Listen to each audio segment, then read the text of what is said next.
And we are live back in Kentucky Route Zero, this time part 6. Picking up where we left off yesterday. Now, I also discovered that previously my sound was only coming through one ear. So now that's been fixed, and actually now that it's been fixed, I'm finding the monitor a little distracting. So let me fix the monitor. Okay, here it is. So that sound is pretty loud, which is good. And it's in mono, which is good. Audio input capture. So, monitor off, and now I hear myself, and I think you hear me, and everyone is happy. So, let me just make sure that's true. Yep, everything's looking good. And if I click stuff here, yep, that works, which is excellent. Okie dokie. So, let's continue.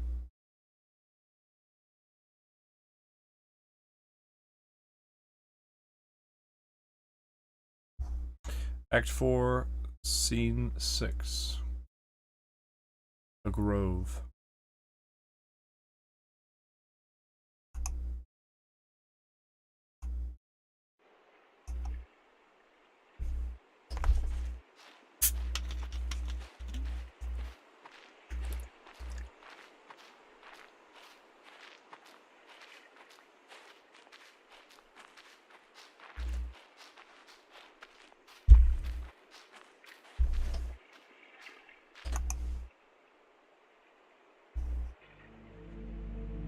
She lit a second cigarette with the embers of the first. She trembled, sweating under a heavy coat. It was warmer near the doors, but she was following directions. No smoking within 25 feet of hospital entrance.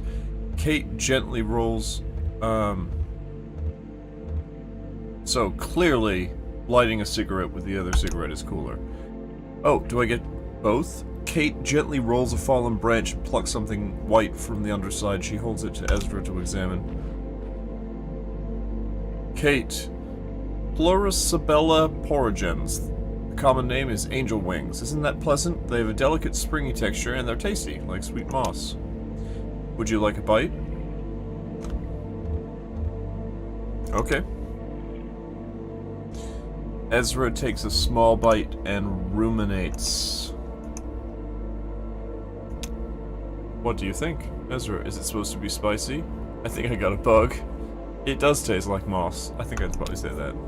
Personally, I like to be able to tell where my food came from by flavor alone. I like to taste my surroundings. I mean, it keeps me connected to the whole thing. My mushroom hunting mentor told me it's useless to pretend to know mushrooms. They escape your erudition.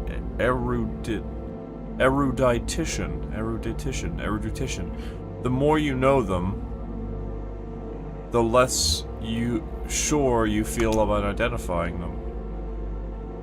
She taps the cover of a small red book she's carrying. That's why I always bring my favorite guidebook. Kate points to a small mushroom growing in the dirt. Oh, here's an important one to recognize, though. Look, see the sort of greenish pallor of the cap? Amanita phalloides? That's Greek. Phalloides, maybe. Amanita means mushroom, and phalloides means, never mind. I mean, I would like to know what phalloides means. I have no idea. Phalloides. I mean... So this is a death cap.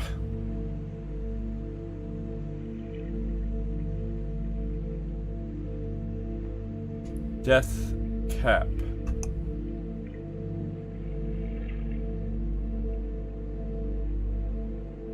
What happens if I do this? Oh, it works. Look at that. Okay. Let's bring this over.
How about we go with, it smells like honey.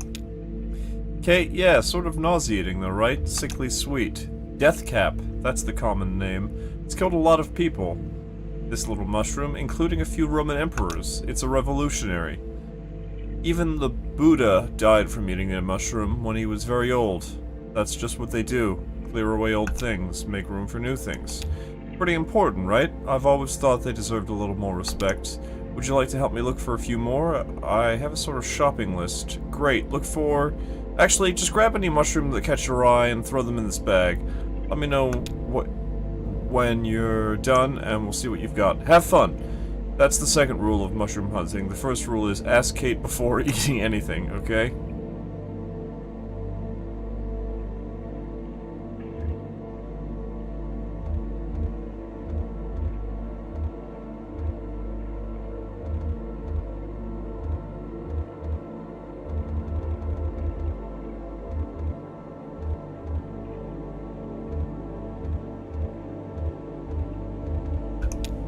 Ezra checks out a plastic bag washed up on the island. The bag is ragged and waterlogged. He nudges it with a stick, coiling up a plastic thread and spreading it out on the beach.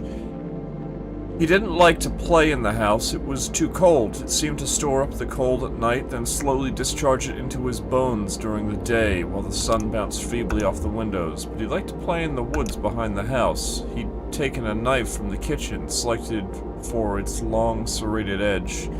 Meant for slicing bread, its teeth had reminded him of a saw blade. He was determined to collect some firewood to heat the house.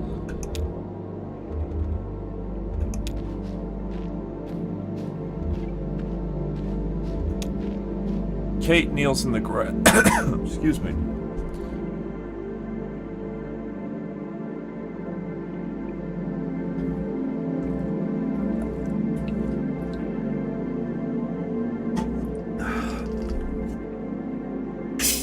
She parts the grass with her garden knife, studiously combing the ground. The hot dog vendor tried to strike up a conversation with some immediately too personal questions. She decided to give him the benefit of the doubt. Maybe he considered it part of his job, she thought, to offer customers some kind of counsel. Maybe it was to salve his guilty conscience for selling junk food outside a hospital. Salve his guilty conscience. Is that how that's said? Salve? Salve? Learning words. Salve.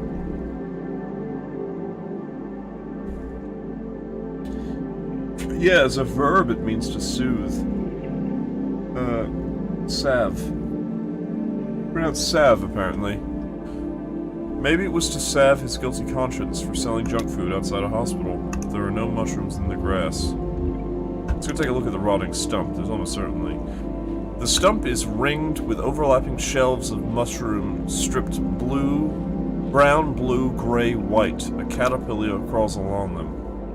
He didn't have any friends nearby. None of the neighbors seemed to have any children his age, so he played alone in the woods, alone except for the deer. Let's take a look at the mushrooms, obviously. It smells spicy, sweet, mild, like how Ezra had expected his father's tobacco to taste. When he hastily chewed and swallowed a nauseous fistful, and spent the afternoon retching in secret. He heard someone calling his name, probably his mother, but her voice didn't sound right through the trees. He kept going. Kate tries to wipe some mud off the boot. Didn't find anything? That's okay. I didn't find anything either. I've just spilled some water because I'm a dummy. Luckily I have a... No, it's probably destroying my phone more than it needs to. Although I must say I'm very impressed with the water-resistant qualities of my mousepad.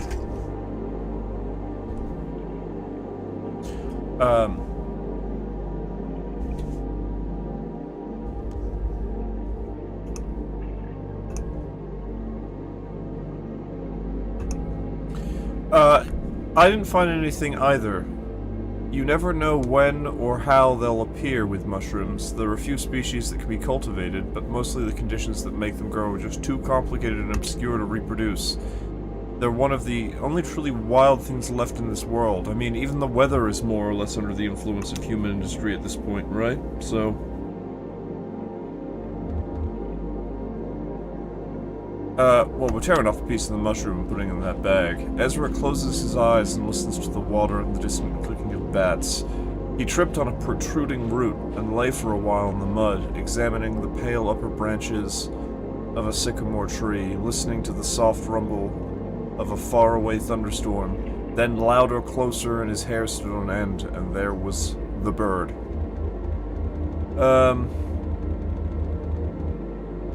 You have a brother out there somewhere? Julian, Ezra says. He's going to come find me in the morning after the work is done. Yep, we work pretty hard. We used to spend part of each night looking for my folks, but now we pretty much just work. But maybe that'll change now. I have some new friends. Do you have a family?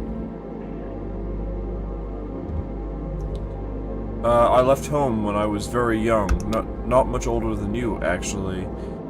I bounced around jobs and shelters and finally found my way down to Echo River.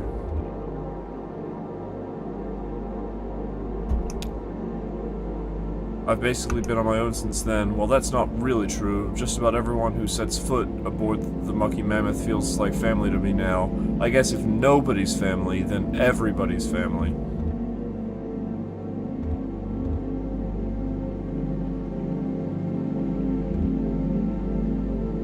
What's this island for? It looks like someone made it on purpose.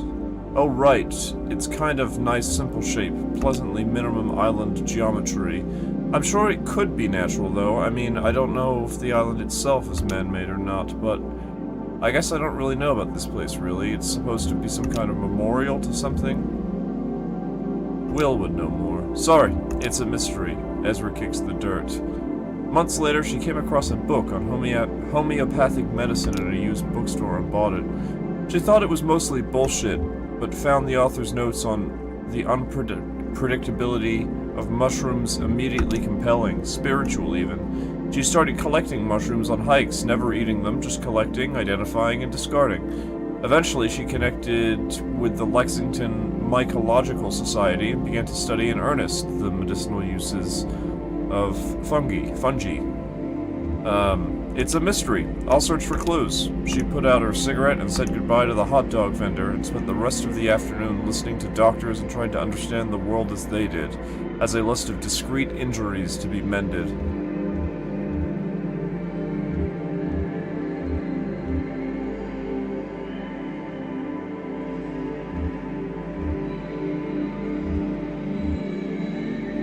Ezra investigates a cypress tree. The tree smells spicy, oily. Ezra inspects the bark. A message is carved in the bark. Bark carving. Ozzy. Ezra looks around the shore. Ezra steps on a plastic bottle. A wooden post projects from the sand nearby. I guess we pick up the plastic bottle. There's a scrap of paper inside the bottle. Ezra takes it out and reads it. Message. Eggs, flour, Chardonnay, laxative, paper towels, scratch ticket. Ezra inspects the contents of his pocket. Alright, what have you got? Somebody carved Ozzy in that tree over there, says Ezra. Oh, huh. What do you think that means?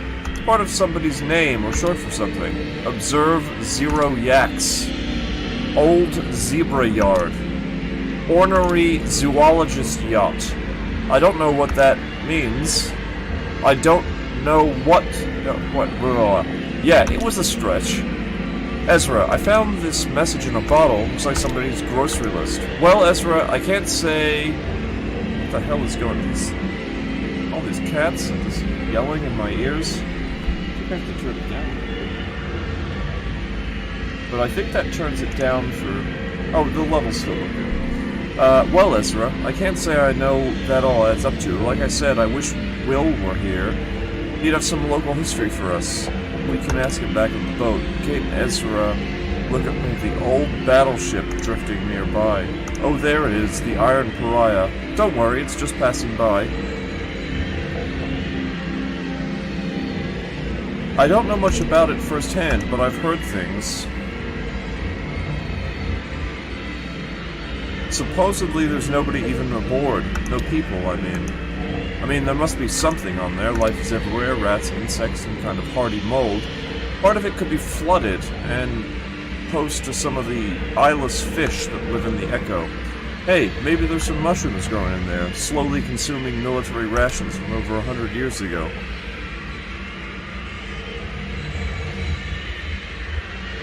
Somebody told me she got close to it in an accident and heard a strange wailing sound. She was a passenger on the Mammoth. She said she'd been out fishing on a rowboat and got swept up by a current near the cluttered place. Before she knew it, the Iron Pariah was upon her, unimaginably massive, up close but eerily silent. The only sound, she said, were the lapping of the lake water against its iron hull, and a faint sort of, well, she said, a chorus of mews.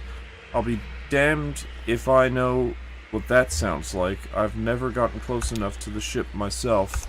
More mysteries, they do pile up over time as people forget the details. Ezra, thanks for taking me mushroom picking. Mushroom hunting. You can pick apples because they're right out there in the open. Mushrooms hide. You have to hunt for them. Okay. Ezra's parents shook him awake. They seemed alarmed, but not immediately concerned. They led him back to the house, past the house into the car. Dad said they were going to stay at the bus station for a while, the ones with the little arcade with the car game he liked. Dad watched him closely in the rearview mirror, expecting Ezra to be excited or confused or scared, but he didn't feel anything. He hardly seemed to hear. In fact, he felt like he was observing the family car from a distance, from far above, from the clouds.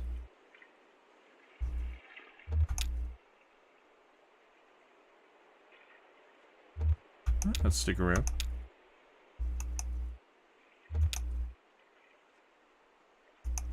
Okay, it's time to go.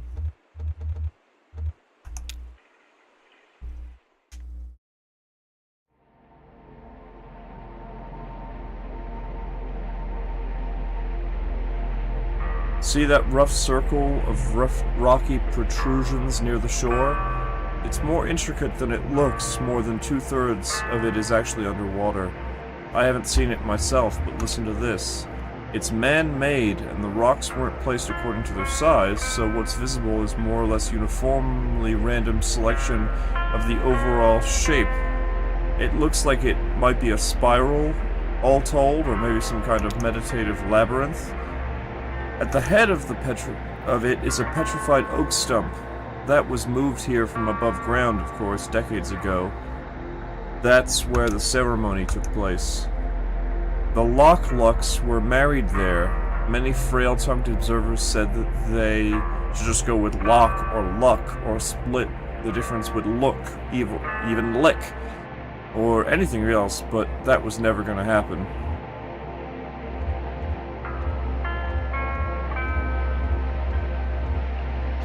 Billy Luck and W.H. Locke met in line at the DMV. Their driver's license photographs were mixed up by the clerk, a mistake they discovered immediately but never corrected. Their engagement was welcome news for the family businesses who had been looking for the opportunity to merge interests.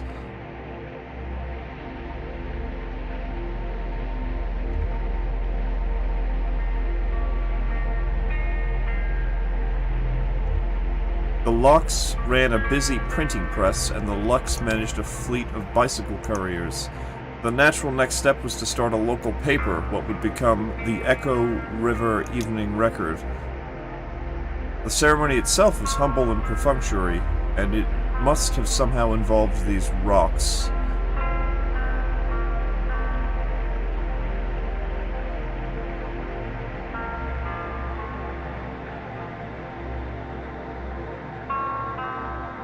Probably the rocks marked the boundaries between the two families, Lux on the inner loop and Locks the outer, or the other way around. And it must have also involved that petrified stump. Neither family is particularly religious, but rumors persist that the officiant wore a robe.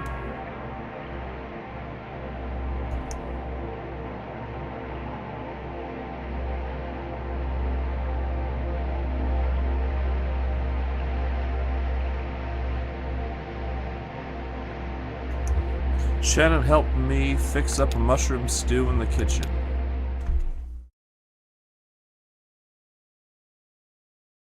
Act 4, Scene 7. The Mucky Mammoth.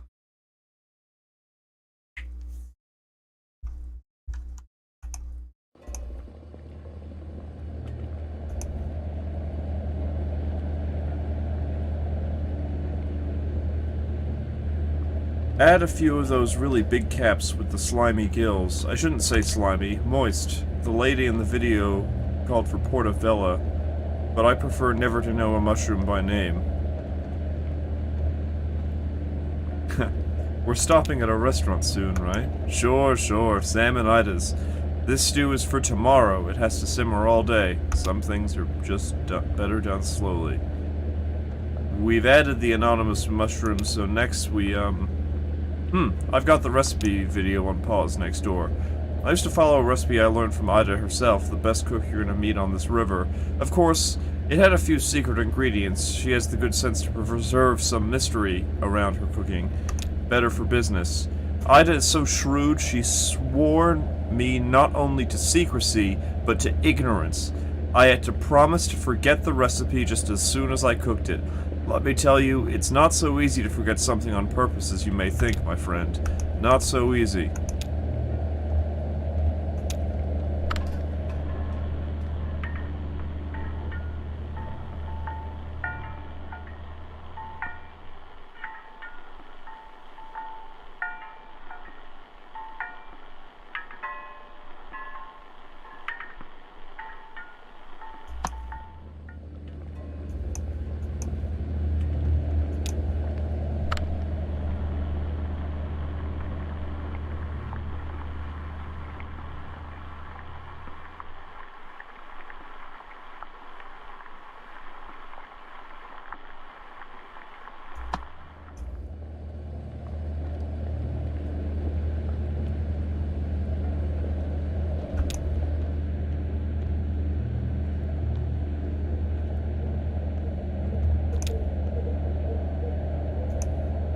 Video, crushed tomatoes, salsa, or even a little ketchup. Here's the thing, nobody has to know. Throw in some more of that spice blend we threw together earlier, stir all that up and crack a beer, baby, you'll be here for a while. Ezra, what did she just say to do? Will's trying to make this stew right now.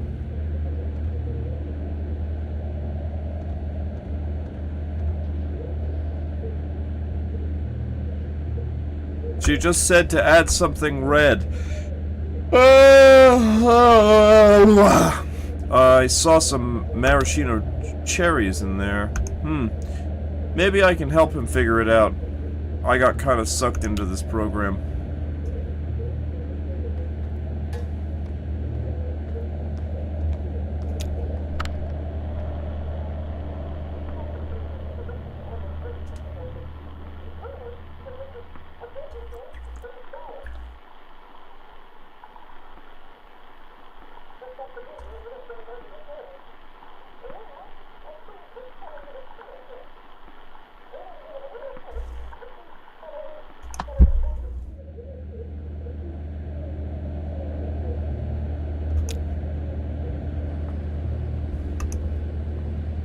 And even that wasn't enough to convince her, Will said. So, I trained rigorously in the art of forgetting, studying for months under a master amnesiac.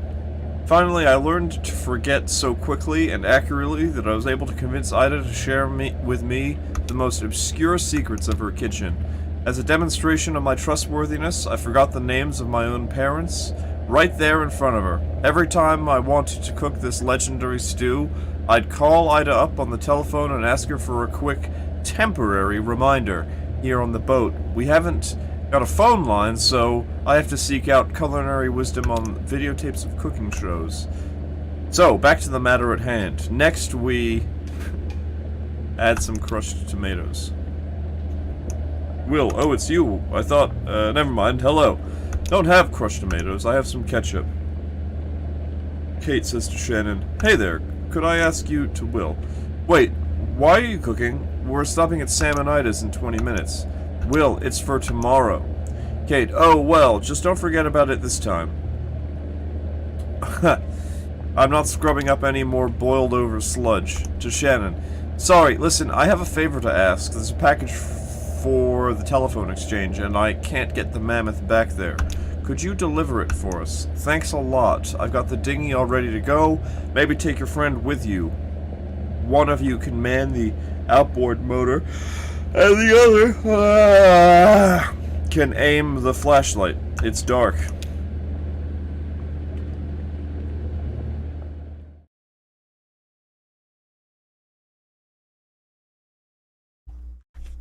Act 4, Scene 8. Echo River Central Exchange.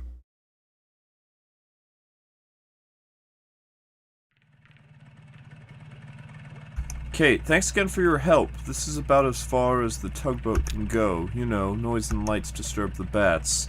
So you'll pass through the back sanctuary, which is really nice, by the way. Be sure to check out all the plaques and stuff for, cool bat facts. Plenty of time. Anyway, the Echo River Central Exchange, or excuse me, Consolidated Auxiliary Switch number 30, they changed the name when the power company took over. Anyway, it's just on the other side of the Bat Sanctuary. This package is going to Poppy. She's an operator, the operator. We'll meet you on the other side at Sam and Ida's for our scheduled early breakfast stop. Just follow the river, can't miss it. Oh, I almost forgot. You may or may not be interested. There's this kind of weird memorial sculpture on your way in, just before the Bat Sanctuary. I always recommend people at least stop and take a look at it. It's really sort of, I don't know how to say it, you should check it out. Okay, bye.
Signed, we claim these helmets in the name of the folks who wore them, and we place them here in their memory, but also as a spit in the greedy green eye of that power company who bought up our old mine and traded our brothers and sisters' safety for a little bit more yield, but only yielded 28 good men and women dead when the walls collapsed and the tunnels filled with water.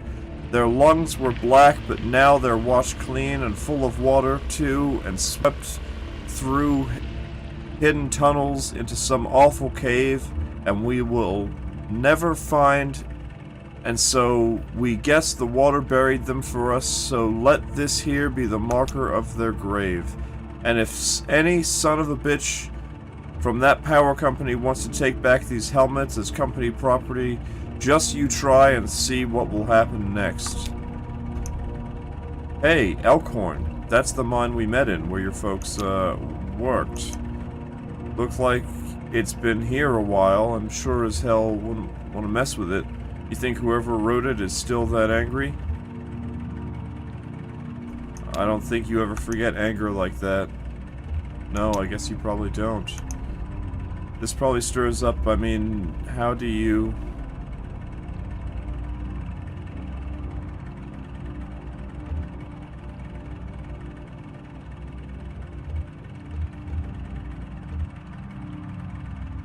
It's fine, I'm glad this is here. People should remember this happened. Well, here we are remembering, and I didn't even know it the first time around, but here I am remembering it now. It's a fine memorial, I guess.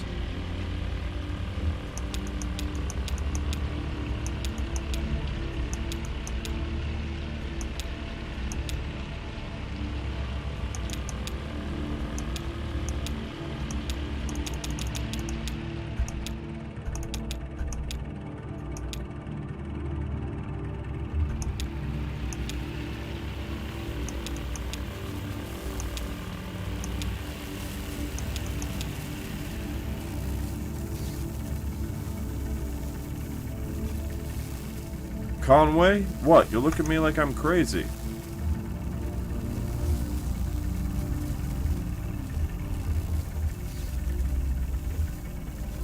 Are you feeling okay? Oh, sure. It doesn't hurt anymore, my leg. It's just kinda numb. Like it's not there. My shoulder too, actually. That's an old one, though, from an accident. I'm lucky I just had some nerve damage there. Probably should have been a lot worse. You know, those guys from the distillery are just making the best of a bad situation, just like the rest of us. Hey, one of them said to me earlier they could even help me take care of those medical bills for my leg, you know? Get it all together on a plan, consolidate it. That sounds like a really bad idea. Oh, I don't know. They seem to have a lot of experience with this kind of stuff. They got a whole process figured out. Anyway, I have a feeling it'll all work out. Even for me? Hey, why not? Seems like we're getting pretty close to finding your cousins, right? Besides that, you're young and smart. Plenty of time to... see if I can get this silly chair over this little bump.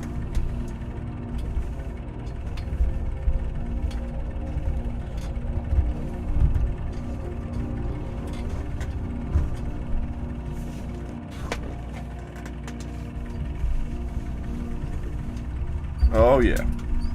Maximum comfort mode now engaged. Oh yeah.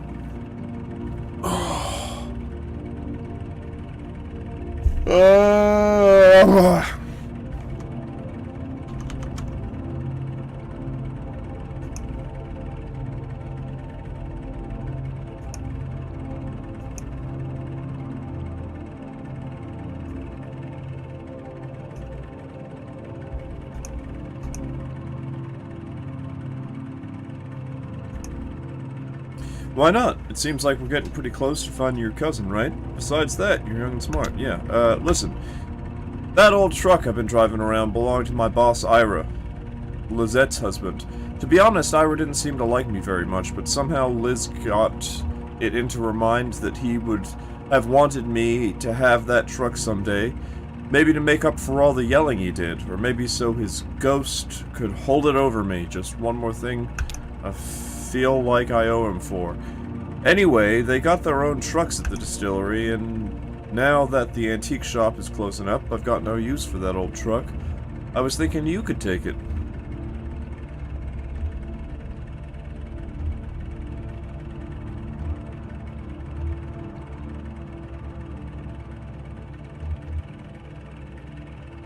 Sure, I keep an eye on it for you until we get straightened out. Sure, okay, sounds good.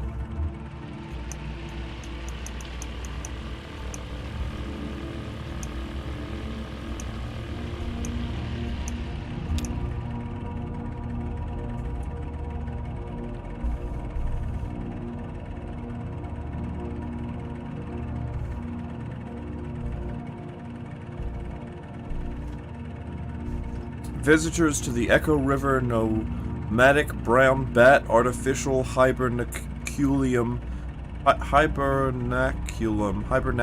and sanctuary are asked to take extra precautions in order to prevent the introduction of foreign fungal contaminants and the spread of white nose syndrome.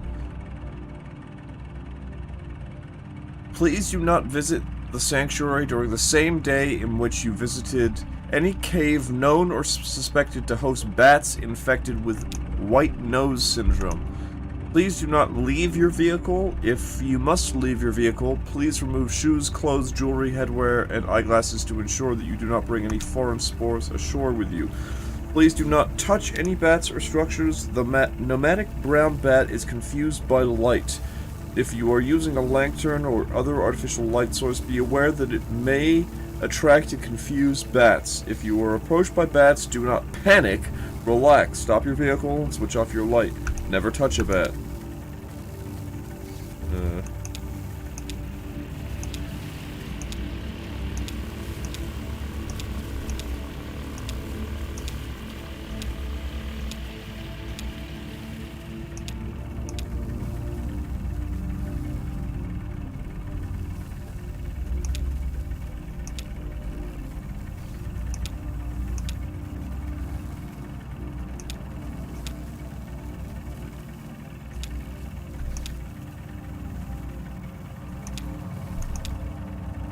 Saw a bat.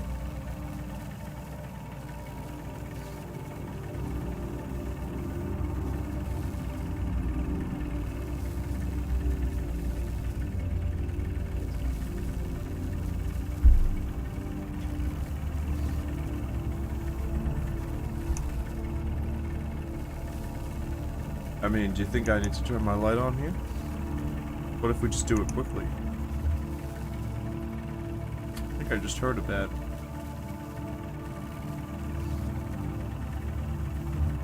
Definitely just heard a bat.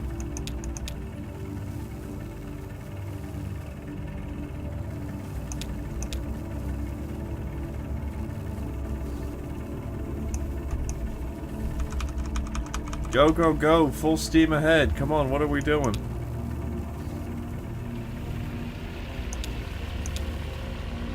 I mean, screw the bats, right? Screw the bats. Have my light on if I want.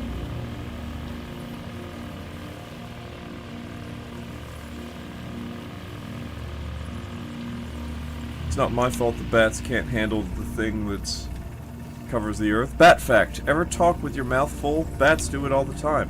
Bats talk in extremely high-frequency clicks, too high for humans to hear. But then they use their powerful ears to scan for the echoes of these ultrasonic clicks.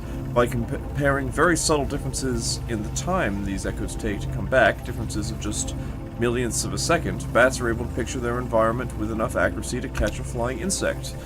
Once a bat has caught an insect in its mouth, it's still flying, and so it still needs to avoid running into anything. So, bats keep clicking away even when they're munching on a tasty bug snack. It may be poor table manners, but it's crucial for surviving in the dark. I wonder how many of the other bats know whether one of them is really talking or just chasing a bug.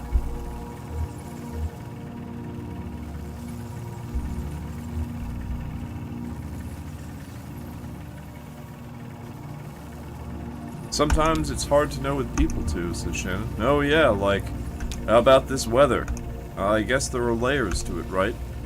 Sometimes you just need to get the other person talking so you can check their body language or hear what their voice sounds like, find out if they're friendly, or angry, or drunk.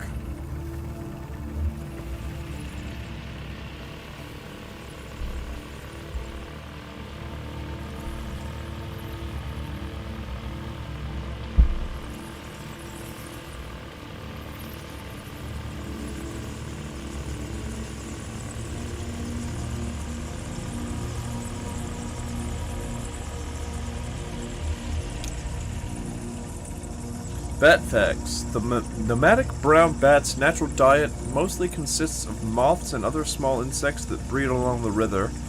Here at the artificial hibernaculum and sanctuary, we use a combination of chemical snares and ultrasonic wards to repel all potentially contaminant-bearing insects and replace them with our own locally bred and spawned hypoallergenic antiseptic pseudomoths, which we call the little gray nothing moth.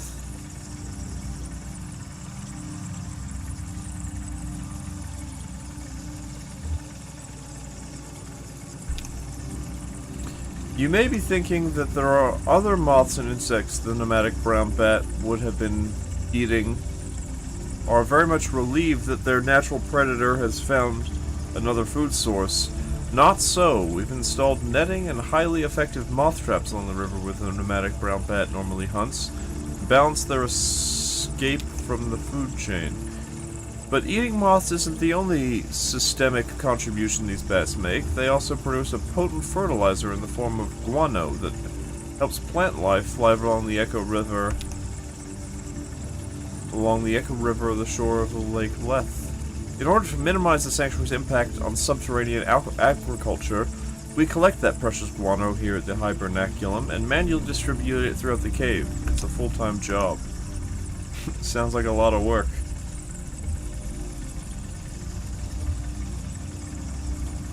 Yeah, it's all fake except for the bats. Yeah, I guess so. Reminds me of the guy, Donald, and his crew down there with the computer.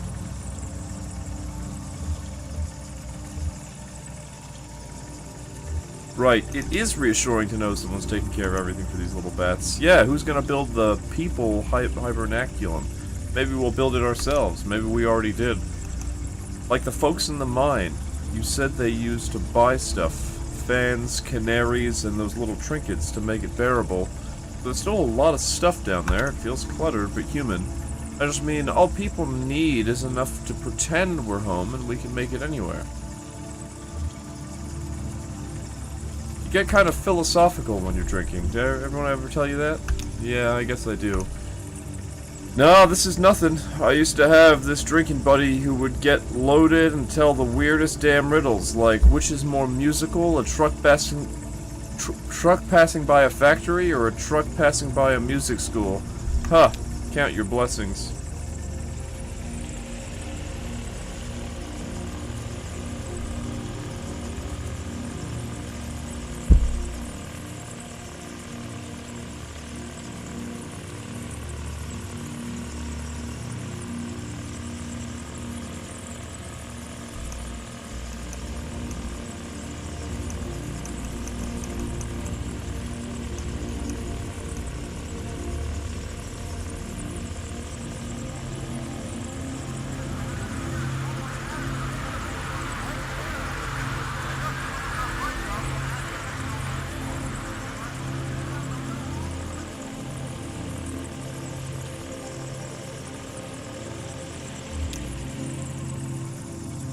Sign: White Nose Syndrome is still largely a mystery. We suspect that the white fungal growth which appears on bats' faces and wings irritates and confuses them, causing them to awaken early from hibernation and venture outside, depleting stored energy they need to survive through winter.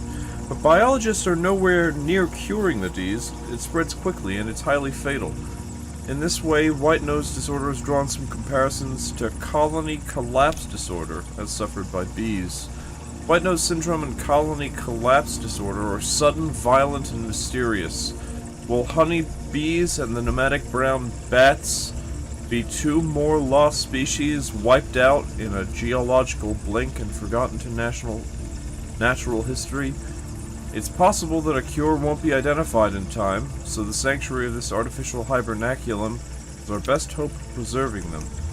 As you leave the Echo River Nomadic Brown Bat Hibernaculum and Sanctuary, please make sure your vehicle and clothing are free of hitchhikers.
Conway, careful up there. Can't drive your new truck if you slip and break your legs.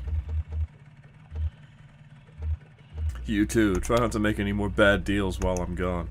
I'll just be floating down here. I just mean keep your eyes open and don't look back.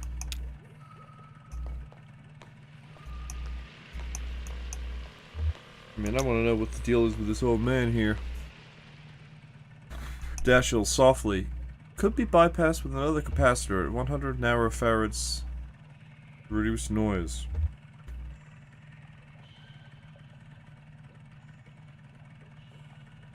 If your circuit's too noisy, you should tie those floating pins to the ground. Huh, that's a pretty good idea. They're probably picking up all kinds of radio interference. Dashiell Morse, pleased to meet you. We don't install this type of phone for customers anymore, but there are quite a few of them still in circulation. Anyway, the new system doesn't source enough current to ring those old bells, so I'm trying to come up with a workaround. Maybe a little box the customer could attach right before the wall jack.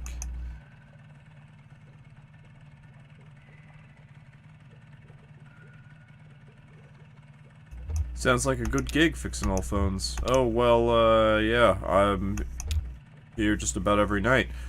Is this your first time down here? Yeah, I can tell. Your eyes can't quite adjust to the light. It takes some practice. Believe it or not, I've been coming here since I was a kid, for one reason or the next. Back then, this place was a train station. It's true. They had bats then, too. But they were considered a nuisance. What did you come here for as a kid? I usually came here with my grandmother. We took the train out to the town she lived in, or in the other direction back to my parents' home. In my memories, it was always cold. Winter, I guess. Sometimes now I walk along the tunnel, run my hand along these wet stone walls, and close my eyes, bringing footsteps in the drip, drip, drip of the grimy stalactites.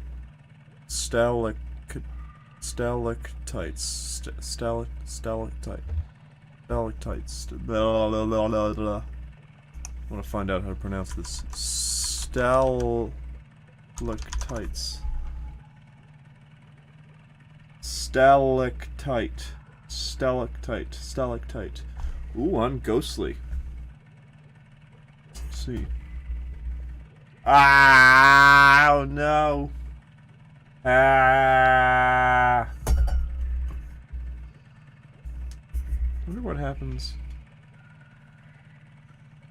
So that's with direct light. I'm just messing around, if I'm honest.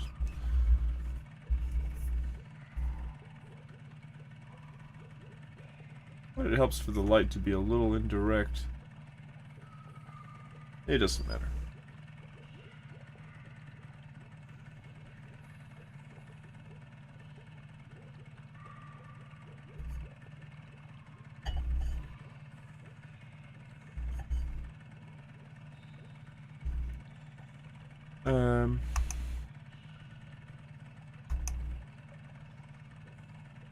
Well, the river shifted and this place slowly filled with water, carrying the trains away with the current.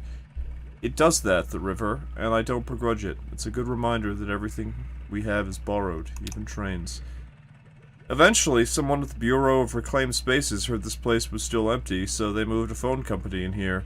I returned here as a young lineman, a skill I picked up in wartime, running telephone wires behind enemy lines. We used trees instead of poles. I missed that, actually. They were easier to climb. It's just as well. I'm in no shape to be climbing anything these days. The closest I get is patching up the wiring in the crystal room for the WEVP folks.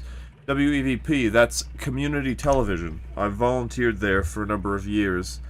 I know everybody over there. Ralph, Sherry, Weaver, Dave. Weaver Marquez? Sure, Weaver Marquez. That's funny, I was just thinking about her. Yeah, I met her a couple times at the TV station. I suppose I didn't know her too well. She handled the archives, and I was helping with wiring and stuff. She really seemed to know her way around all that gear, though. She had a head for signals, I think. No idea where she ended up. I would guess she's probably not too popular around the station anymore, but I always liked her. Listen, miss, if you're interested in WEVP, you should go talk to them directly. They're always looking for volunteers. Take the ferry over to the silo. There's a mail stop there. They don't have a sign or anything, just ask around. I guess I'll get back to this damn old ringer. Poppy's just a little further down if you're dropping off that package. Nice chatting with you. The hell? Flora. Oh, hi, I remember you.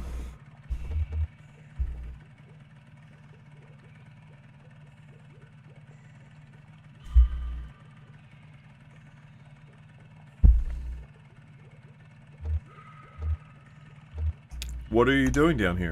I'm just exploring. I like dark underground places. I'm a romantic. I think I'm more classical myself. That sounds like the same thing to me. Okay, bye. Plaque. Abel and Eloise, the lovers' couriers. Bred for racing, Abel and Eloise spent most of their lives as carrier pigeons in the employ of the Echo River Avian Post. They retired here after Abel was disfigured in an accident with a light aircraft, but old habits were hard to die.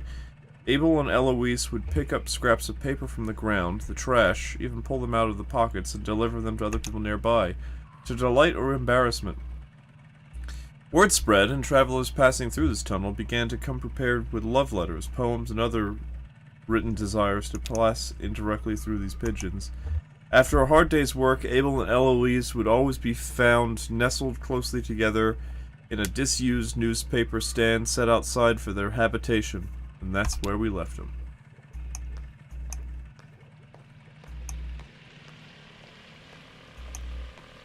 And here's Poppy.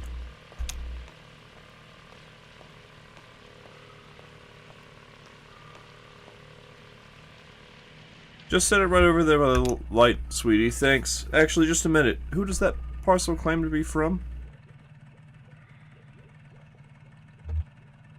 That's weird. There's no label on it. Well, if we're lucky, it's chocolate from a secret wire, and not snake from an assassin. So, who are you? Do you work for the post office or the tugboat? I only ask because I haven't seen you before. Was that you I heard chatting down the hall? I'm just doing Kate a favor, dropping off this package. Kate! I love Kate. She helped deliver both my nieces. One in hospital and one at the base of a mossy, moonlit oak. It was beautiful. I love Kate. I think Loretta's granddaughter used her too. Oh, Loretta used to work here. Actually, I think quite a few of our former operators have relied at some time on Kate's services. Well, now I guess they'll have more time with their little ones. As you can see, all their chairs are empty. It wasn't always like this. When I came to work at the Echo River Central Exchange, there were 12 of us. Loretta, Edna, Meg, Kara, Mary, Louise, Liz, Hester, Angie, Wilma, Connie. I was number 12. Connie and I were hired on the same day, but she showed up early. Mary finished college, and Hester was fired for snapping at a rude caller.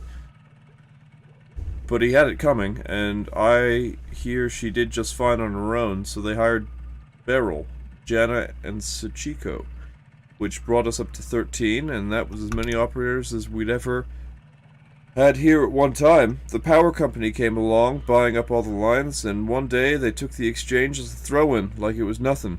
Nothing. And they started phasing us out. Edna, Meg, Kara, and Louise left one Friday evening and were asked not to come back on Monday morning. Beryl saw the writing on the wall and quickly found employment at a private PBX. They had Jana and Liz stop routing calls and write up some kind of best practices document instead. It was their final task as exchange employees. Some of the girls were reassigned to other divisions. Connie, I think, was checking residential meters. Sachiko and Wilma were moved into energy sales, cold calling businesses to see if they needed to upgrade their electricity plan. At least they were still on the phone. Then it was just Loretta, Angie, and me. We were swamped. The hours were hell and hard on the throat.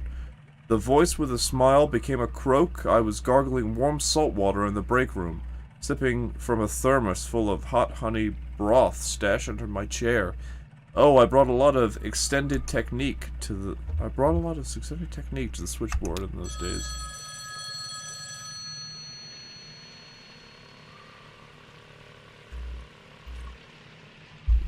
Sounded pretty good to me.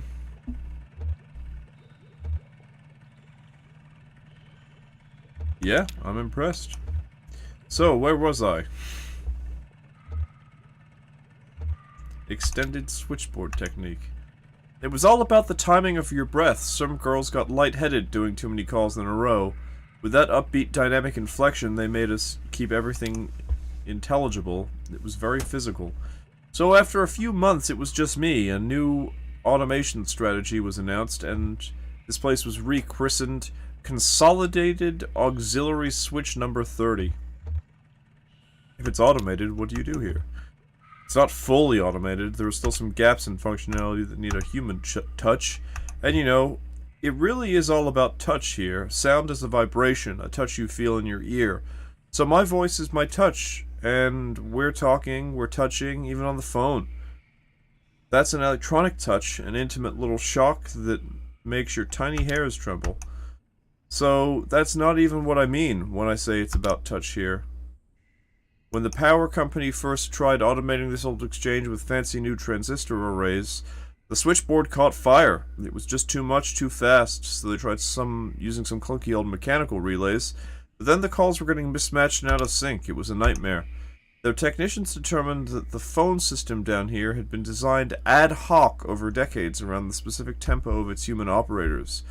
So, short of replacing the whole thing, not to mention all the wiring, they have to work out the exact timing of every little human gesture that goes into routing a phone call. And that, officially, is my role here. I run the switchboard for the whole exchange. Once the work of 12, I'd like to remind you, they have some kind of machine somewhere that tracks how long it takes me to do each little thing. The caller never hears my voice now. They dial, my indicator light switches on, and I make the connection. Do you miss talking to the callers? You know, there's something that bothers me about the process, besides the fact that I'm training my replacement, who isn't even human. Here's what I mean. How long do you think it should take to time my every move and recreate that timing in an automated switchboard? Rough estimate. Maybe a week? That's what I said, but this has been going on for over a year, and a very dark thought has started to nag at me. What if there is no cheap machine that's going to replace me? What if it's cheaper just to keep me here, filling in for the rhythm of the operators? What if I'm the cheap machine? Why don't you just quit? In this economy? No, you're probably right. Working in silence for peanut shells, waiting to be replaced by a robot, doesn't sound very dignified, does it? The reality is, I've been working here for my whole adult life. I came here as a girl, I'll leave as a middle-aged woman. I don't know if I'm ready to be here yet. Oh, the parcel. Right over there by the lamp is fine. Thanks for dropping that off. Take care. Think of me when you dial 0.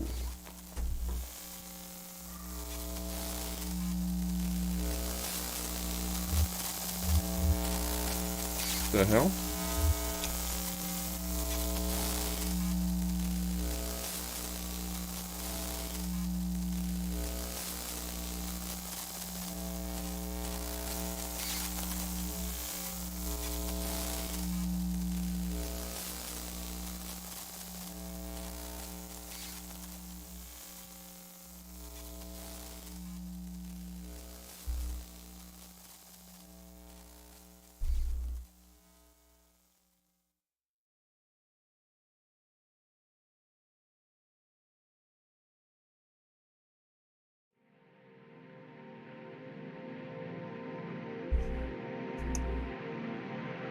She returned on the dinghy alone. She had a strong and sudden urge to shut the motor off and let the current take her, but she couldn't work out where that impulse came from, so she did her best to resist it.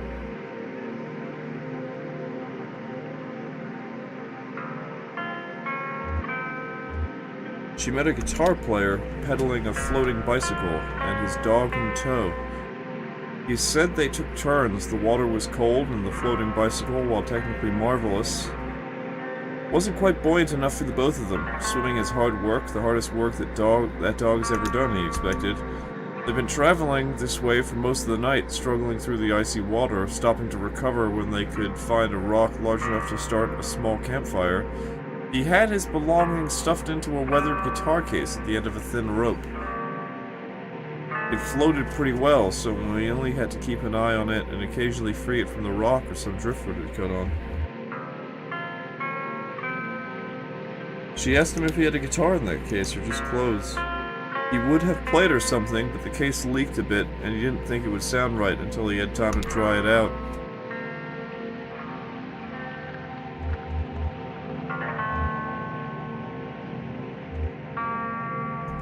She met a family of 5 on a flat-bottomed skiff. The boat was loaded to capacity with black bags and a few larger pieces of furniture wrapped in a blue tarp. They paddled, the 2 adults and the other child. The younger children slept. They'd been traveling all night, first by car, and then for the last few hours by boat. Hungry and tired, they didn't plan to stop until they reached West Virginia, where a relative had offered to take them in. But the adults were happy to take a break from paddling in wary silence. They asked her about her river journey.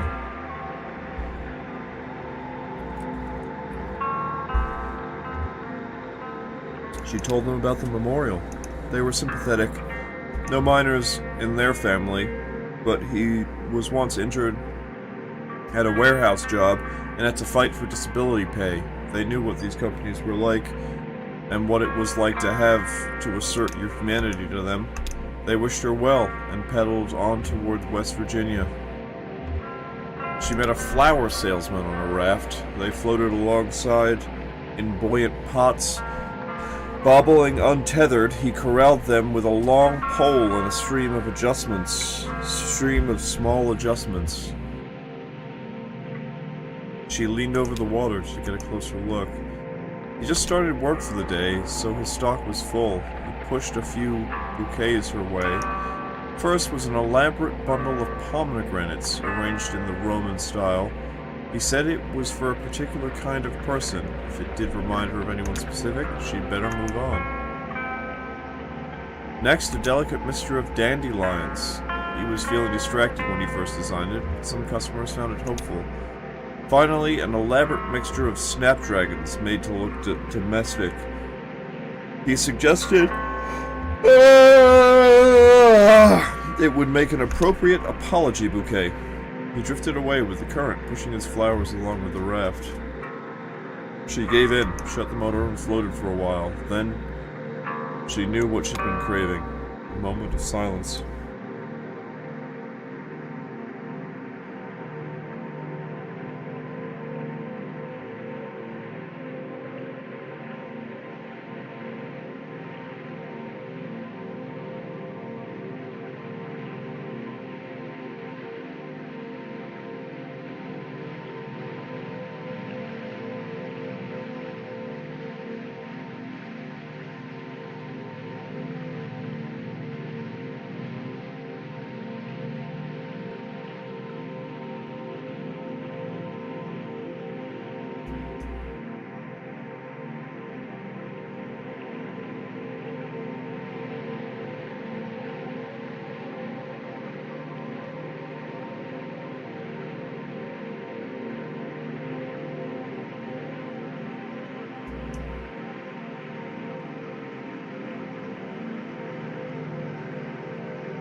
Act 4, Scene 9. Sam and Ida's.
Kate, just in time.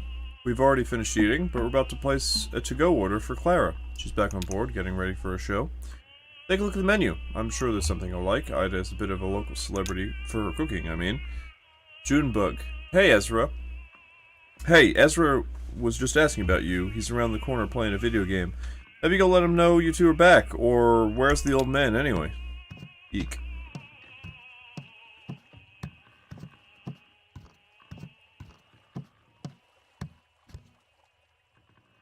Johnny, oh, bad luck. You'll get it next time. To Shannon. Hey, got a quarter? He's almost got this. It's true.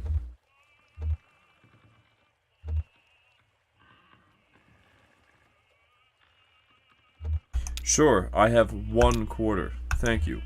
So, where's... They took him. Damn. Yeah, he really got himself in a situation there. Yeah, I'm gonna go sit down. Cool. The food is good here. I think everyone else is finishing up, but you could probably get someone to go. Alrighty, Claw Maestro. Let's give it another shot. So, let's see what on top of the pile here. There's a stuffed octopus, a plastic bag full of clamshells, a cowboy hat, and some big headphones.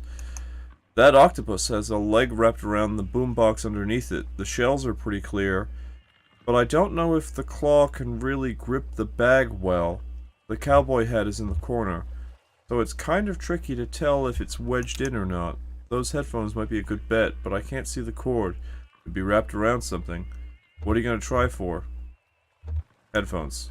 I'll try to get the headphones. Good call. I think that's our best bet. Okay, when I put this quarter in, you'll have about 8 seconds to grab your prize. The headphones on the right, pretty close to the middle. Let me know if you need help lining it up. I've got a slightly different view of the field from up here. Ready? Here we go! Johnny inserts the coin and the machine awakens. 8. The claw hovers in the front left corner of the machine. Wait, it's on the right. But the thing is at the front left. So it doesn't matter. Push the joystick right. 7. The clover hovers halfway across the front of the machine.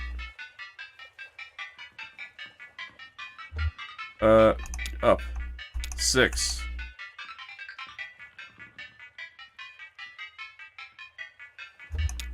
This is right. You're too far to the left. 5. Okay. Oh, the pressure. 4.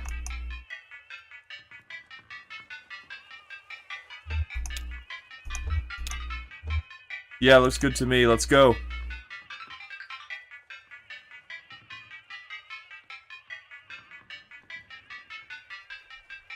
We drop the claw. The claw drops. It grabs the headphones. The claw's grasp seems unusually weak on this round, and the headphones tumble back out before they can be retrieved.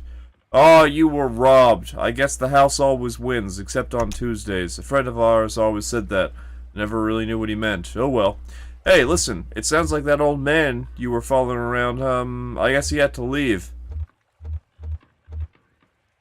Is he okay?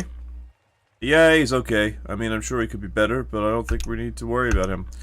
Anyway, I don't know what kind of plans you have, but if you need help figuring out your next move, you can always talk to me and Miss Junebug. I just wanted to make sure you know that.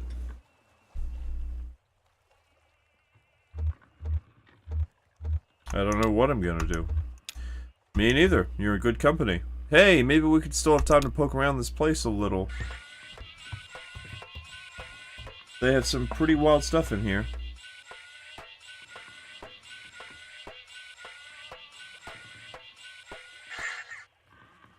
Johnny, hey, did you see this? They keep a table full of fake food over here. I've never known why. Actually, I think it might be real food coated with shellac or something, preserved. Oh, and look, this tentacle-looking thing is half-eating. This is someone's meal they didn't finish. I dare you to take a bite. Haha, you first. Ezra, okay. Johnny, whoa, hold on, I'm just kidding. If Sam and Ida preserved this half-eaten meal, it must have been pretty important to them, right? Maybe it belonged to someone they care about, or like a beloved uncle had a mid-meal stroke, so they kept it in his memory.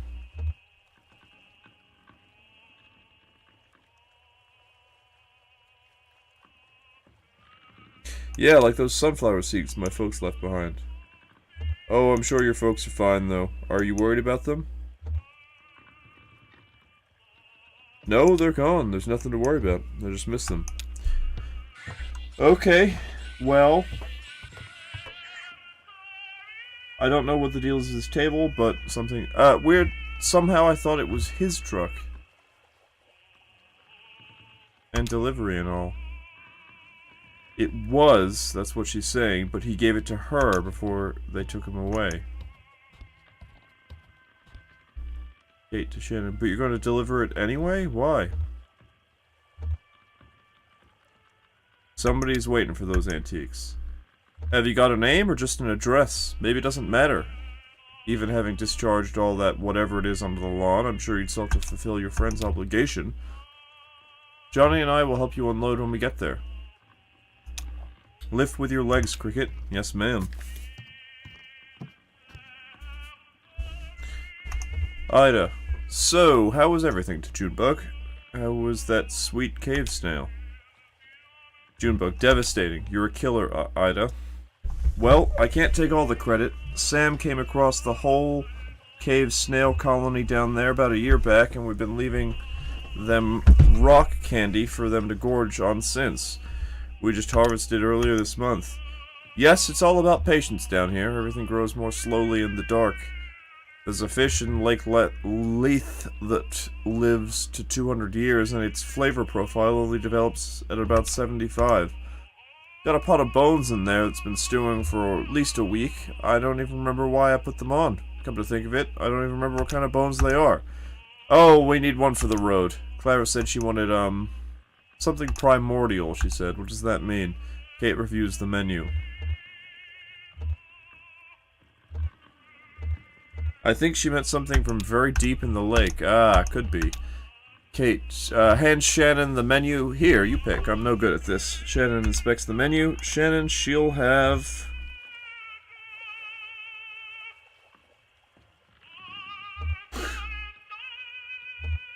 I'm in between salamander log and sweetwater cuttlefish spread. Sweetwater cuttlefish spread. Good choice. Your friend will love it. I'll have that right out, sweetie.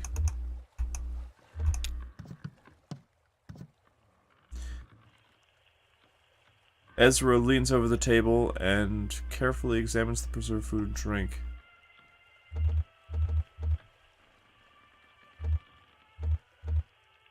He prods a half-eaten tentacle. Tentacle is solidly fixed in place. Ida, we used to steam those, juicy, but I prefer them smoked now. Sorry I startled you, sweetie. Why didn't they finish their meal? Well, Ida says, they had much more than twice as much food as they really needed, so even half was too much. They had more than twice as much food as they really needed, so even half was too much. This food is about 15 years old, it's true. Things were different then. Nobody came to eat it, we were just fighting just to keep the lights on. Sam, my husband, Sam, was depressed. He couldn't catch anything. That was part of the problem. Most of what we served was shipped in frozen or dried, and I just threw it in the fryer. We both come a long way since then. Well, two young men came in for dinner. Seasoned divers, they said. Over 10,000 hours between them and Lake Leth alone. They'd been out all day salving parts from a riverboat wreck and had worked up a fierce hunger, they said. They ordered the whole menu without even looking. It was a short menu in those days. I set them right here, and we went back to the kitchen. Sam was at the next table doing Sudoku and drinking malt liquor, his usual routine at that time. An hour later, I was cleaning up, and Sam came bursting out of the kitchen. "Ida," he said, kind of frantic, "these divers are still hungry. Bring them another course." And I said, "They already ordered the whole menu." Sam said, "Make something new. Keep making up dishes. Whatever. Just keep bringing out food." So I did until the small hours of the morning. I made up so many new dishes that night I could write a book, and it was good, inspired. But I was working so hot and fast at the burning edge of inspiration, I didn't think to write any of it down. And I was so wrecked with exhaustion the next day, I knew I could remember all I'd done in the kitchen. Sam thought we could take a photograph of the leftovers, but we couldn't get the lighting right, so we just shellacked the whole table. Now, when I need inspiration for the menu, I come here and look and think about all those ingenious dishes I threw together for those divers. Of course, they didn't pay their full bill. I heard one of them complaining to the other, "Let's just pay half and let them charge the other half to whatever demon in the kitchen kept making up food faster than we could ask for it." But it all worked out. Things have turned around since then. This place is actually pretty popular now. The success and our expanded menu inspired Sam. He started bringing back the most magnificent ingredients from his nightly dives. I'd better get back to work. Stay right here, sweetie, and I'll bring you a treat on my way back out.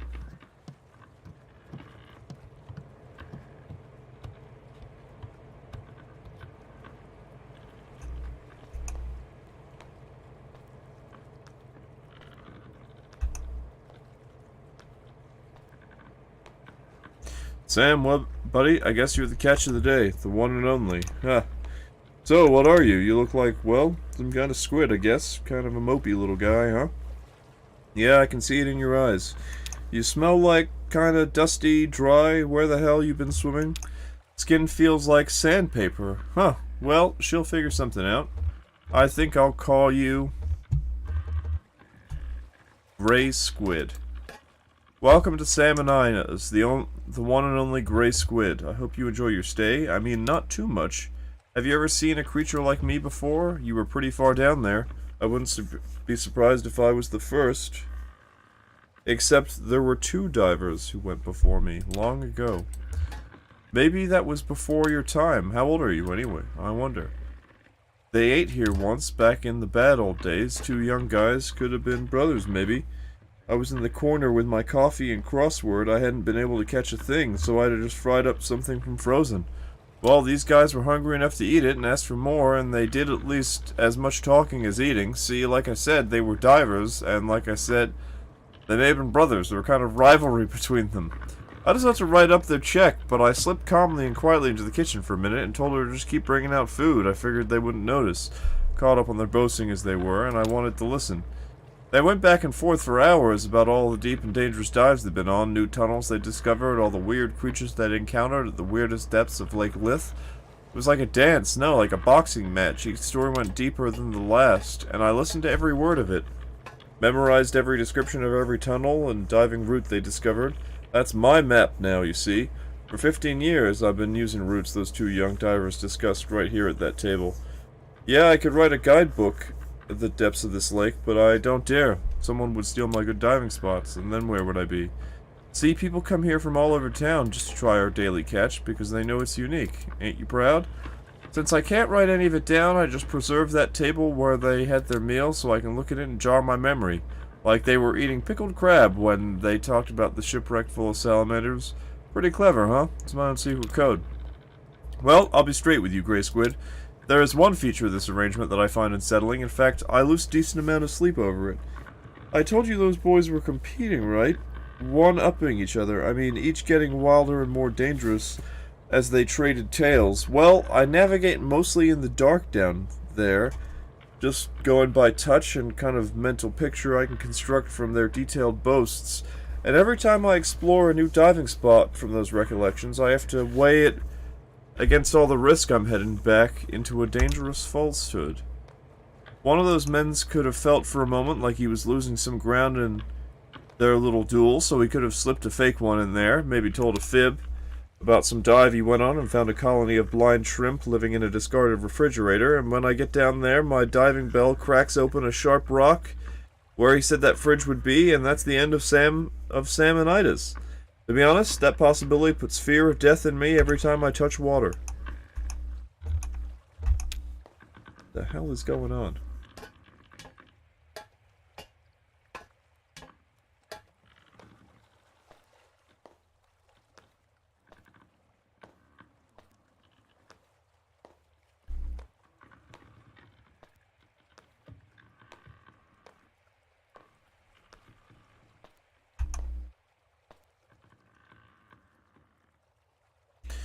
Hey Sam, good haul tonight? We'll see what we can make of it. Yeah, pretty good I think. I hit some trouble down by the narrow tunnel. Some kind of fast-growing freshwater barnacles just about sealed it up. Picked away for half an hour before I gave up and went around the other way. But I got the catch of the day, that's the important part. That's what people travel for. What's the catch today? This here's a gray squid. Mopey, sandpapery, old squid. I don't know how she'll fix him, but that sandpaper quality ought to do something for, what do they call it? Mouthfeel? Will you sit for a drink? I've got a dark rum that goes well with coffee. It's a bit early for me. Yeah, it seems like it's always too early. Oh, she's got your food ready. You'll all enjoy your meal, alright?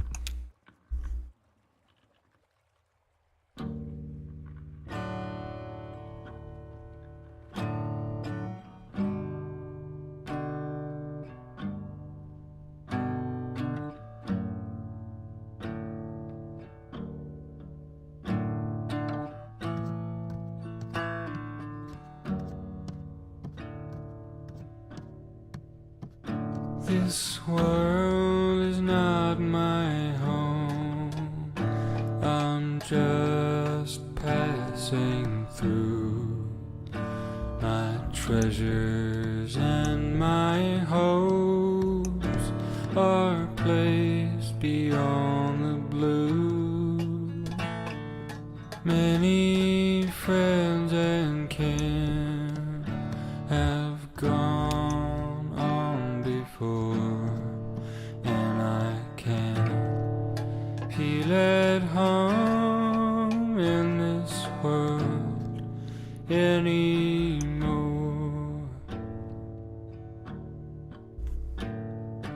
Oh Lord, you know I have no friend like you. If heaven's not my home, oh Lord, what will I do? Angels beckon me to heaven's open door, and I can't feel at home in this world anymore. I have a loving mother up in glory land, and I don't expect to stop until I shake her hand.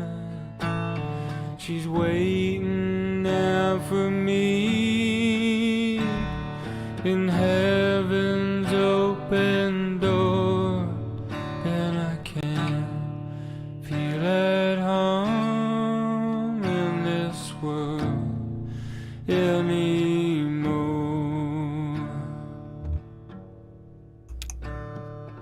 Oh Lord, you know I have no friend like you. If heaven's not my home, oh Lord, what will I do? Angels beckon.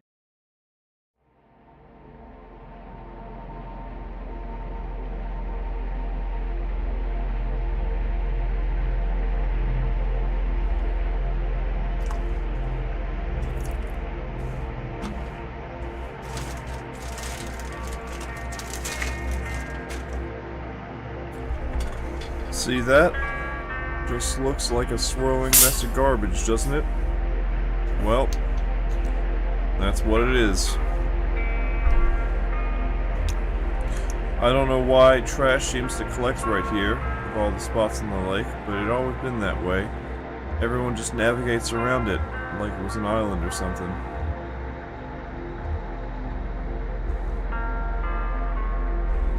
I think you see some desks and chairs swirling around the edge there.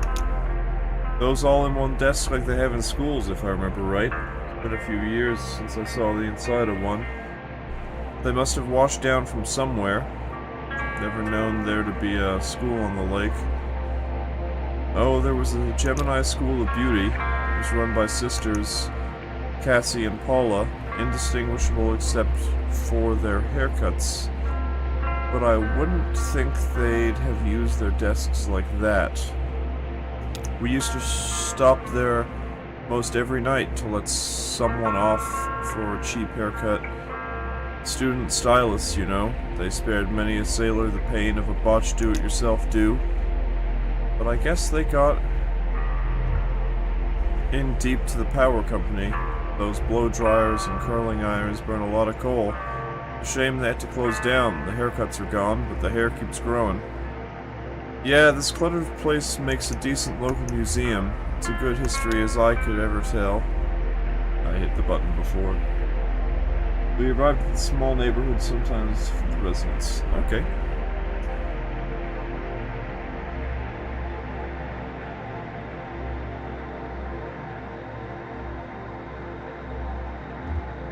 Junebug and Johnny watched the show from the dockyard with the others.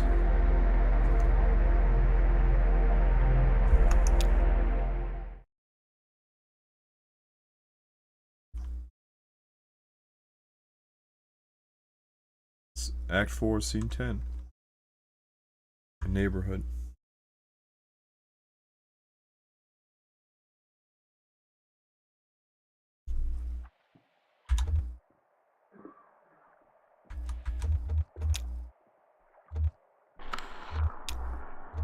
What? Multiplayer? What the hell is multiplayer?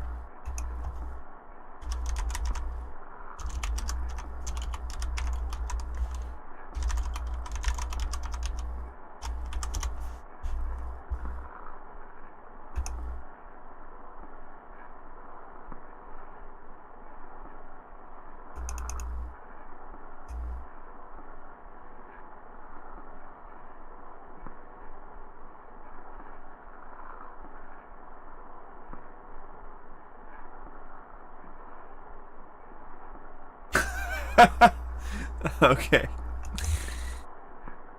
Play until you encounter something. An image, a sound, a choice of words, a notable absence that reminds you of someone else in the room. Pass control of the game to that person. You don't have to explain yourself. And so on. That's pretty funny. I shall be right back.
We are back.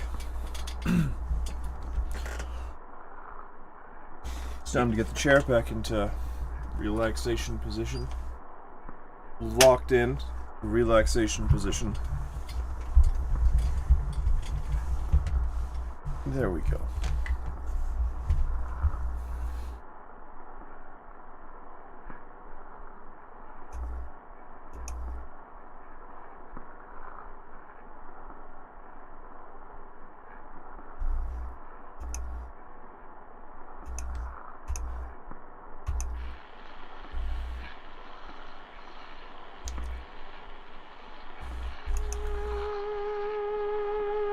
It's a theremin.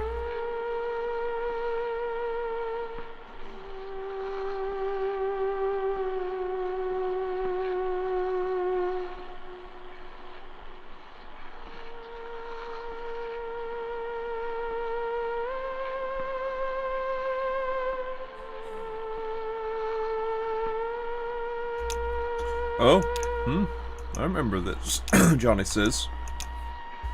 I told you shit. Yeah, you don't have to say it. Junebug, only because it's always true. She played at the flower shop, Serrano.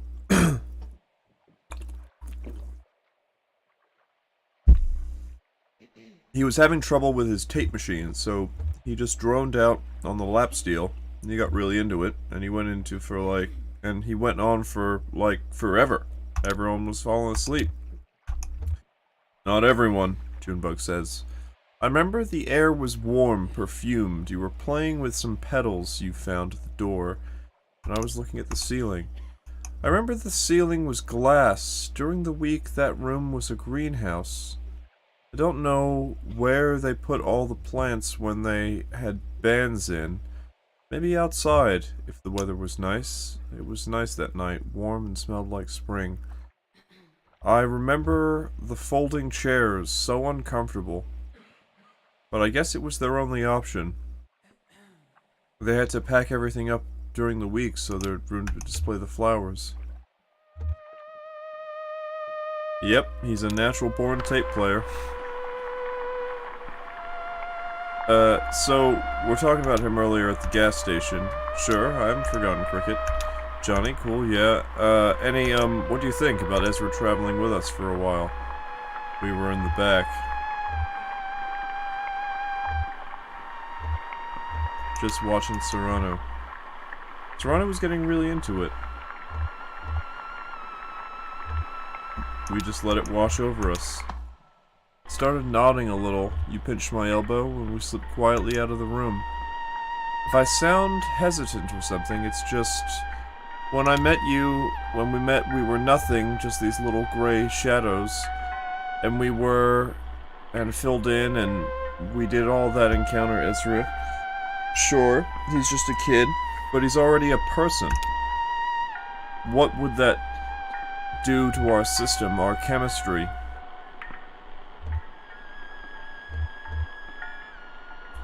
We stepped outside into the warm night air. We turned left into an alley, and we wandered between some low houses and came out onto an empty street. Hey, I got the masters for the new record back from Lazar. They're okay, but What? You listened to them without me? You were at the pet shop. I didn't think I could tear you free. Oh, okay. Anyway, there are a few spots where the string's distorted a little, and the whole thing has way too much reverb, but overall it sounds pretty good. The new drum machine fits right into the mix. Johnny, nice. Junebug, the only question is how to do it live. I can't control the drum machine and sing and dance at the same time, but you got your hands full of keytar. We stepped into a 24-hour convenience store. I remember playing some old Patsy Cline, right? Or was it Connie Smith? The clerk was reading one of those conspiracy/celebrity gossip/Bigfoot sighting newspapers.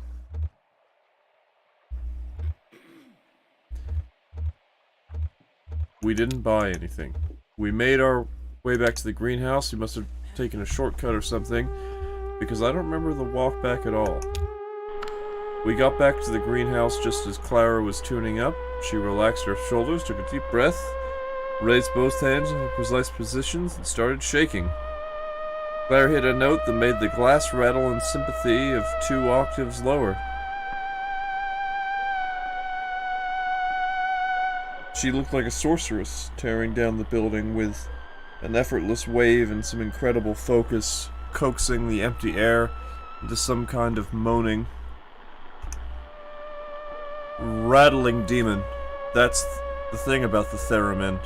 It's the only instrument you never touch. You could see a wave of concern propagating through the greenhouse. People looking up at the trembling glass ceiling look at each other to see if anyone else was worried, trying to catch Clara's eyes and discern if she was doing it on purpose or not. You were really trying to bury us all in glass. Tuvok, I'm just saying, maybe we could use a third pair of hands up there. Oh, Junebug. Think you could teach that kid to play a drum machine? Ma'am, I could teach a dog to play a drum machine. Well, that's our backup plan. It was a tense 5 minutes. We, the audience, alternated between fearing for our lives and lamenting hers that could have given her the kind of emotional experience to play this devastating song. Then slowly, gently, Clara's hands came to rest. The theremin went quiet, the glass stopped rattling, and the room relaxed, unharmed.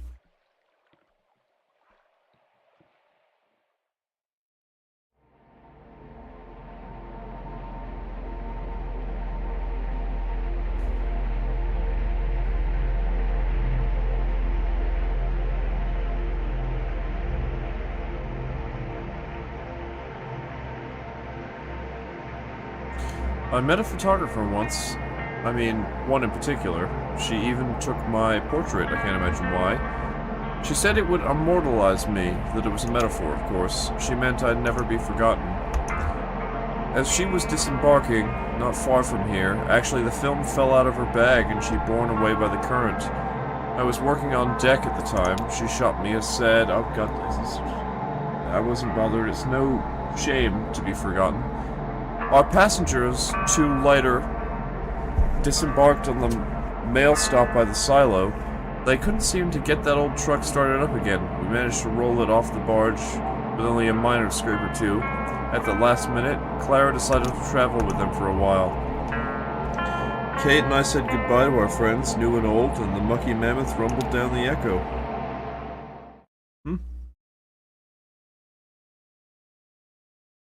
Scene 12. Did I miss scene 10? Or, sorry, 11? Silo of Late Reflections.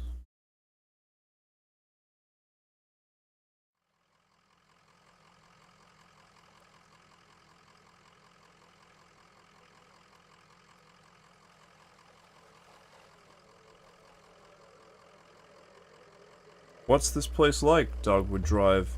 It's in a small town, or... Shannon, I really don't know. I've got the manifest the old man had in his truck here. Lizette's Antiques, mail order delivery, no return address, shipping address, 5 Dogwood Drive, packing list. And then it's just numbers. I guess the inventory numbers of the antiques he was supposed to be delivering. Anyway, I'm glad you're coming with us. Clara, yes, I'm always eager to see more of the country, and I enjoy the company. I will have to find a bus or a train to get on to Nashville by evening. Shannon, well, they have buses everywhere, right? Or hey, I could drive you to Nashville. Seems I have a truck now. Only, how are we getting it up these stairs? Junebug, that's quite a staircase. Shannon, there is no way to get this truck up these stairs, is there? Junebug, not with that attitude. No, there isn't. Looks like we're making the rest of the trip on foot. Is it safe to just leave the truck here?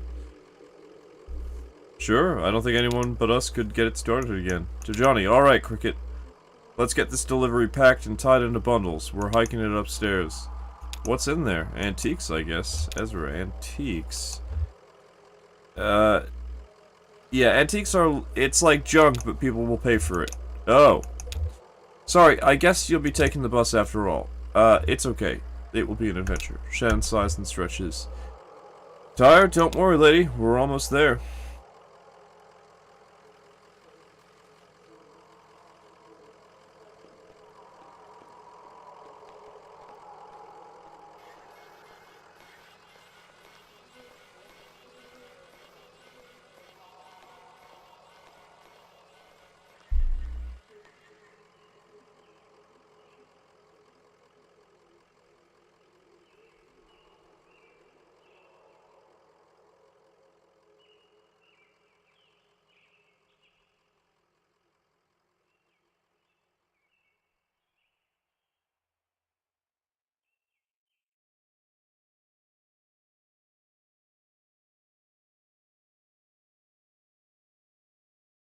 End of Act 4. Okay, we're finally getting this delivery done. I kind of wonder, with regards to Conway, what the whole electrified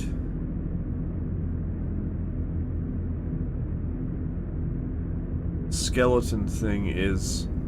As in, like, it was part he's sort of like fading away, but then there's also the element of working for the distillery. I mean, and he was drinking again, so like it's definitely about drink. So yeah, I don't quite understand that. I mean, we're not going to play Act 5 now, although I am looking forward to it. I would really like to. But it is far too late at night. What are these little dots? I mean, I royally messed up the order of all these things, but I mean, I guess that's just the way it goes sometimes. But yeah, shame about Conway. I liked that song.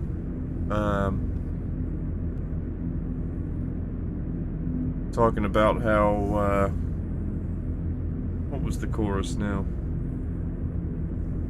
That he's not home in this world anymore, and that if heaven ain't his home, you don't know what he'll do. That was a nice little song. Give or take the theremin. It's usually my opinion on theremin. Granted, I'm not really... I mean, I know there was that Led Zeppelin song. I also thought it was spelled with an A. But no, it's spelled with an E.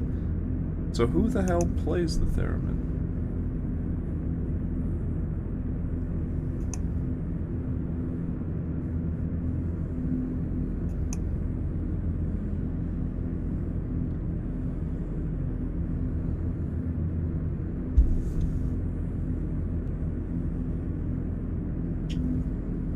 Okay. Looks like it's used in concert music.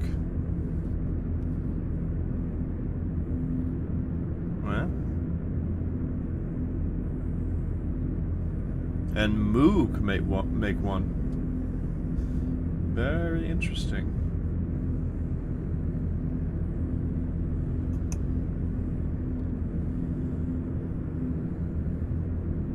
I can hardly believe it, but there is a community of theremin people. It's good, I suppose. But I think that's it for Kentucky Route Zero tonight. I think tomorrow may very well be the epic conclusion, so I'm looking forward to that. Let's see, how late is it at night? It's 1:16. Yep, it